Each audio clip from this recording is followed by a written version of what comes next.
Hey, so we've got two cases that are finally huge progress. We still have a little bit of work to do on them, but man, they have been a pain in the butt. The first one, the guy is an Uber driver, which we get that a lot more and more these days. And it's hard because the Ubers, they're going all over the place. You know, they're going up and down Scottsdale Road. They're going through Old Town. They're going out to Sky Harbor. They're getting out on the 51 or the 101 in traffic and all that kind of stuff. And it's challenging sometimes to stick with these cars that are just driving all over the place, into neighborhoods, into apartment complexes, parking garages, the hospital, stuff like that. It's always a real fine line between losing somebody and potentially getting caught if you're sticking with them all day long. So it's been a little challenging. I tell the clients this right up front, so you know they kind of know what we're getting into.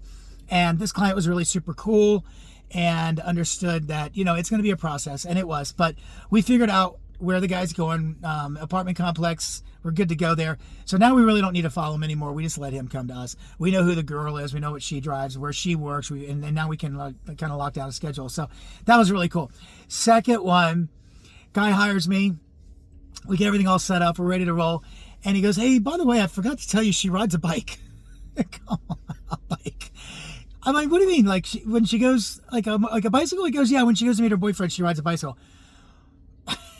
Man, how are we supposed to follow a bicycle in a car? We can't do that. It's going to be tough. He goes, well, just, do the best you can. That's the deal. And he's real chill. I'm like, all right, we went out and did it. And we actually did pretty good. We stuck with her for a while. But what was happening is she would get off on this bike path that we couldn't go. We were trying to figure out where she would come out on, and it just didn't work. So like, all right, well, we're going to have to think outside the box. So one of my investigators brought their bicycle, and we know where she enters the bike path. So we set up there waiting for her to come by, and then we're going to jump on her. And we did that. What we didn't realize is when she gets on that bike path, man, she's like Lance Armstrong. I mean, she just rolls. So she was leaving us in the dust. We're not Olympic trained bicyclers where she is. She's like some long distance person that does all these crazy things. So she was leaving us in the dust. And I'm like, well, okay, what are we going to do?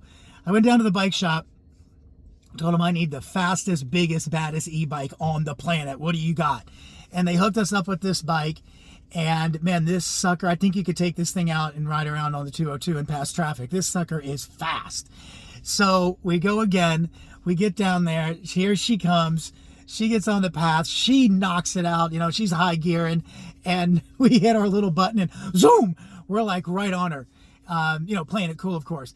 But we were able to stick with her, so that was really cool. We figured out where she was getting off the bike path. We figured out where the boyfriend was, so we now know where she's going to. Same deal as the Uber. Now we don't have to deal with the bike anymore. We're just going to go, let her come to us, and we'll start putting the case together. So 2 cases that gave us a little challenge, but we kept rocking along. And so yeah, need a private investigator in Scottsdale, Phoenix, Chandler, Gilbert, Cave Creek, Fountain Hills, Tempe. We do private investigation work all over Maricopa County. Free consultation. Love to chat. Give us a call. Thanks for watching.